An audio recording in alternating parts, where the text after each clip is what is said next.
तो आप क्या कहेंगे कि जो लोग कैंसर से पीड़ित है, लगता है कि कैंसर है कोई ऐसी चीज़ है, तो जागरूकता के तहत क्या उनको सामने आकर इलाज कराना चाहिए? देखिए, आप कब उसकी डर से, बिल्ली के डर से कबूतर अंदर हो जाता है, जैसे वैसे ही डॉक्टरों के इलाज के डर से कैंसर से बचेंगे तो ये तो बम्ब की तरह फटेगा।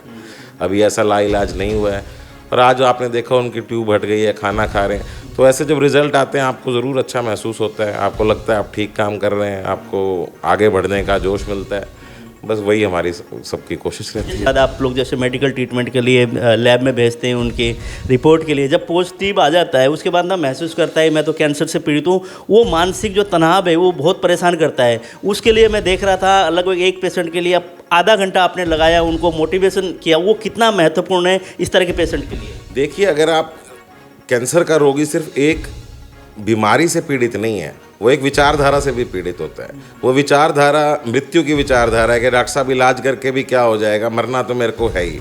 वो जो एक्सेप्टेंस मौत की है वो कई बार ख़तरनाक होती है और वो इतनी ख़तरनाक होती है, मरीज़ इलाज को छोड़ के भागने के पीछे होता है कि चलो कोई नहीं वैसे ही। लेकिन आप अगर as a clinician, as a doctor patient के साथ बैठ के बात करेंगे, देखिए बीमारी से आप कभी हार भी सकते हैं, कभी जीत भी सकते हैं, लेकिन मरीजों से अगर आप बात करके मरीज़ का इलाज करेंगे तो हमेशा जीत मिलेगी। नमस्कार, मैं रमेश शर्मा, आप देख रहे हैं RS एक्सप्रेस। इस वक्त हमारे साथ हैं डॉक्टर दीपक नैन, कैंसर रोग विशेषज्ञ।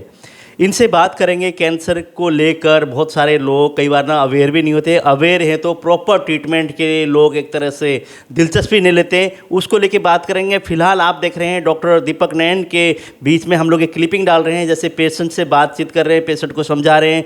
दूर दूर से अलग अलग हॉस्पिटल में जाकर वहाँ उनको ट्रीटमेंट प्रॉपर नहीं लगा और वहाँ पे एक तरह से इलाज सही नहीं हुआ, उसके बाद यहाँ पहुँचे लोग भी यहाँ डॉक्टर साहब से मिल रहे हैं, मुलाकात कर रहे हैं, ये आप देख रहे हैं तस्वीरों में, और उनको समझा रहे हैं, गाइडलाइन दे रहे हैं, और पेशेंट भी इनसे मिलकर और इनके ट्रीटमेंट से लोग खुश दिखाई दे रहे हैं, आप तस्वीरों में देख रहे हैं।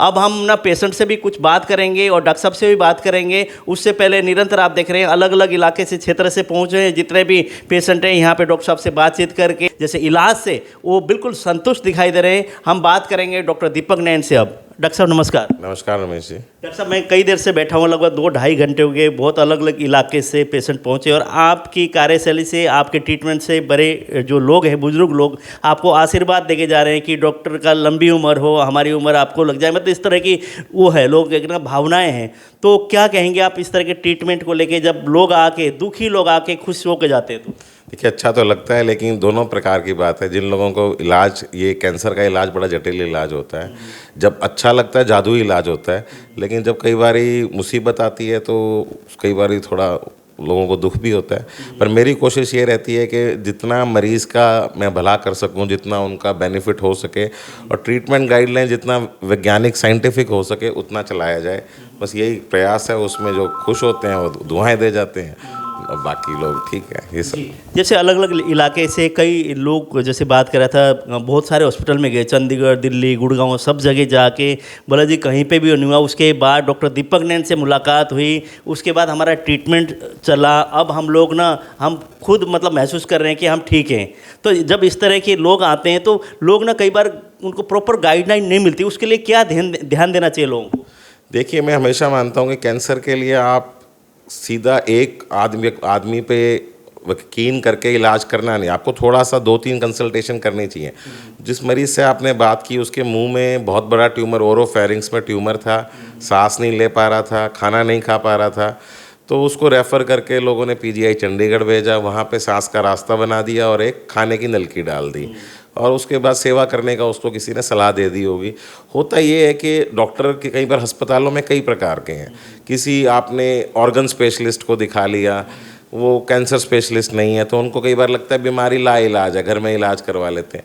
मेरे पास पेशेंट आया, मुझे लगा कि अगर इनको हम, अब तक किसी ने ट्रीटमेंट स्टार्ट नहीं किया, ट्रीटमेंट स्टार्ट करें तो भला ज़रूर होगा। उनको दवाइयाँ दी गई, ट्रीटमेंट स्टार्ट हुआ, ट्रीटमेंट स्टार्ट होने के 20 दिन बाद ये ट्यूमर में 60% की कमी आई, रिग्रेस हो गया। अभी आगे साइकिल्स और पड़ी हैं, पेट स्कैन वगैरह कराया तो पाया स्टेज 3 है, अभी ऐसा लाइलाज नहीं हुआ है, और आज आपने देखा उनकी ट्यूब हट गई है, खाना खा रहे हैं। तो ऐसे जब रिज़ल्ट आते हैं आपको ज़रूर अच्छा महसूस होता है, आपको लगता है आप ठीक काम कर रहे हैं, आपको आगे बढ़ने का जोश मिलता है। बस वही हमारी सबकी कोशिश रहती जैसे है। नई नई टेक्नोलॉजी आ रही है उसी में अगर बात करें तो जैसे कैंसर को लेके बहुत सारे लोग पहले डरते थे और एक तो बताते भी नहीं थे क्या कैंसर ऐसी बीमारी समझते थे लोग, पता नहीं बताएंगे तो लोग हमारे से ना मिलना बंद कर देंगे, एक मतलब शर्म महसूस करते थे। आज अगर बात करें लोग, जैसे मैंने उनसे बातचीत की, उन्होंने भी बताया हाँ मैं बताना चाहता हूँ, तो आप क्या कहेंगे कि जो लोग कैंसर से पीड़ित है, लगता है कि कैंसर है कोई ऐसी चीज़ है, तो जागरूकता के तहत क्या उनको सामने आकर इलाज कराना चाहिए? देखिए, आप कब उसकी डर से, बिल्ली के डर से कबूतर अंदर हो जाता है, जैसे वैसे ही डॉक्टरों के इलाज के डर से कैंसर से बचेंगे तो ये तो बम्ब की तरह फटेगा। एक समय पे 0% रेट थे कैंसर के, आज से ज़्यादा दूर नहीं जाएंगे तो 50-60 साल पहले ही, ठीक है, आज़ादी के कोई फैसिलिटी ही नहीं थी। आज हम देखें ये रेट इसी देश में 60-70% तक जा चुके हैं। कई कैंसर, जैसे फीमेल का छाती का कैंसर है, ब्रेस्ट कैंसर है, उसमें तो ये rate almost 95 to 100% successful rate है। तो विज्ञान है, आगे बढ़ा जा रहा है, आगे तरक्की कर रहा है। जैसे अपनी जगह का आयुर्वेदा भी आगे बढ़ा है, वैसे ही एलोपैथिक दवाइयों ने भी अपनी प्रोग्रेस करी है।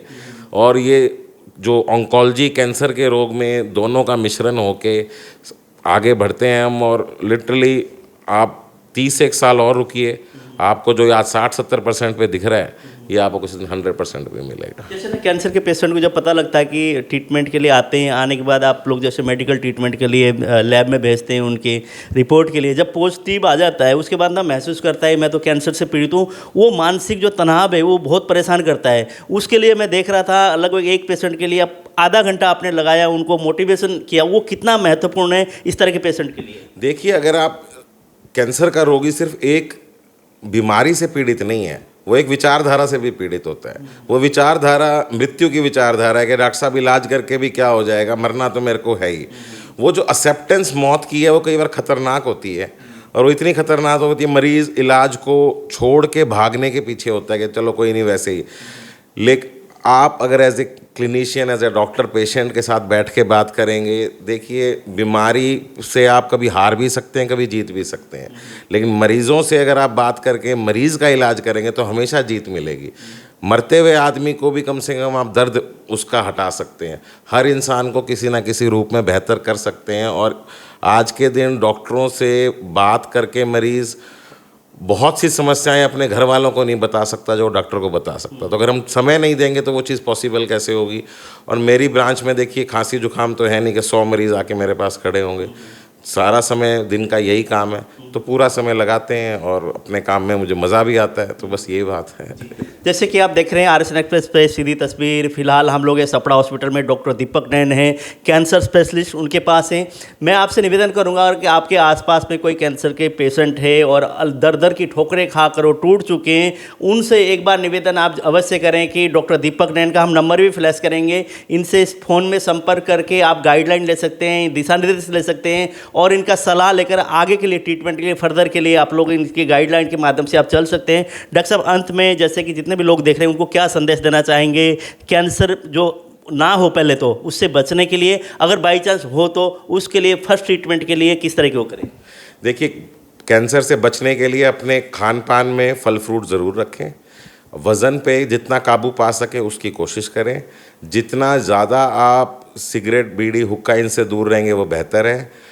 कुछ कैंसर वायरस से भी हो रहे हैं जो कि सेक्सुअल ट्रांसमिटेड डिजीज़ से होते हैं।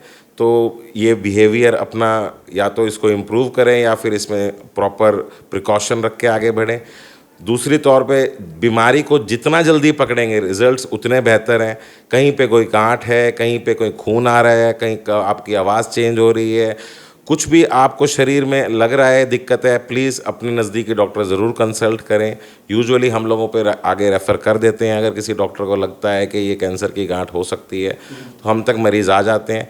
और आपका उपयोग भी इसीलिए किया कर रहे हैं हम लोग, के ये बात आगे तक पहुंचा पाएँ कि हम लोग बैठे हैं आपकी मदद के लिए हैं, आपका नुकसान पहुंचाने के लिए नहीं है। तो थोड़ा यकीन अगर रोग रखें तो इलाज है जी। कई बार ना ये भी, जैसे आपने कहा कि मेरे पास आप आए हैं, आप मैंने देख लिया, उसके बाद आप और डॉक्टरों से भी सलाह ले लो। कई बार ऐसे डॉक्टर भी हैं, कई बैठे हुए हैं, एक बार आने के बाद हाँ जी हम ट्रीटमेंट करेंगे, हो जाएगा ये हो, उसके बाद वो परेशान हो जाते हैं इतने और उसका ट्रीटमेंट पूरा नहीं हो पाता। तो आपने कहा कि एक डॉक्टर की नहीं 3-3 डॉक्टर की राय भी लेना चाहिए। देखिए जो इलाज ऑफ़र कर रहा हूँ वो साइंटिफिक इलाज है, और मुझे पूरा यकीन है कि जो बाकी ऑन्कोलॉजिस्ट स्पेशलिस्ट बैठे हैं वो भी यही इलाज ऑफ़र करते हैं। दूसरी बात, मरीज़ का हक होता है सेकंड कंसल्टेशन। अगर आप 2-3 जगह कंसल्ट नहीं करेंगे तो आपको हमेशा इलाज पे एक शक बना रहेगा, और ये कैंसर का इलाज बिना यकीन के आगे नहीं बढ़ सकता है। ठीक है, तो यकीन होना बहुत ज़रूरी है। इसलिए मैं मरीज़ को स्पेशली कह के भेजता हूँ कि यहाँ जितने भी कैंसर सेंटर हैं सबसे पूछिए, ये इलाज आपको कहीं लग रहा है कि मैं इलाज में कुछ गलत एडवाइस कर रहा हूँ तो आके चाहे डिस्कस कर लीजिए, बट इलाज की तरफ बढ़िए, इलाज से डर के भागिए मत। डॉक्टर साहब समय देने के लिए बहुत बहुत धन्यवाद आपका। Thank you Ramesh ji, thanks a lot. जो डॉक्टर दीपक नैन, फिलहाल अगर बात करें तो आपको सपड़ा हॉस्पिटल में इनकी सेवाएं चल रही हैं और यहाँ पर दूर दूर से लोग आ रहे हैं इलाज कराने के लिए, कैंसर से जो पीड़ित है। और उन्होंने कहा कि जो भी कैंसर के पेशेंट यहाँ पर पहुँचते हैं उनको एक तरह से पहले तो उनको मोटिवेशन, पहले तो अपना आप में पहले सोचें कि आपको मरना नहीं है, आपको जीना है, बीमारी से लड़ना है और आप ठीक होएंगे। मतलब एक मोटिवेशन बहुत बड़ी चीज़ है। और उसी को लेकर उन्होंने कहा कि इनकी गाइडलाइन के बाद भी आपको डाउट होता था और डॉक्टर से आप राय ले सकते हैं, विशेषज्ञ से राय लेकर फिर आप ट्रीटमेंट करा सकते हैं। और सबसे मोटी बात अगर बात करें, पूरा का पूरा पेशेंट को टाइम दे रहे हैं और ट्रीटमेंट के लिए उनको गाइडलाइन दे रहे हैं ताकि जो पेशेंट यहाँ पहुँचे हुए संतुष्ट है। और मैं आपसे चाहूँगा कि आपके आसपास में क्षेत्र में कहीं भी ऐसे पेशेंट हैं और आप चाहते हैं कि उनका तुरंत इलाज हो, और कैंसर से आप घबराना नहीं, अगर डरना नहीं। अगर कैंसर आपका है तो इलाज आप आजकल संभव है, बहुत सारे ऐसे इंस्टीट्यूट खुले हैं, ऐसे हॉस्पिटल्स हैं और नई नई टेक्नोलॉजी आ रही है, तो कैंसर के इलाज संभव है और तुरंत तो ठीक भी हो सकता है। लेकिन आपको घबराना नहीं, और आपको डॉक्टर से अगर संपर्क करना है तो मैं आपको नंबर डाल रहा हूँ डॉक्टर दीपक नैन का, इनसे आप सलाह मशवरा करके इनसे गाइडलाइन भी आप ले सकते हैं इलाज के लिए।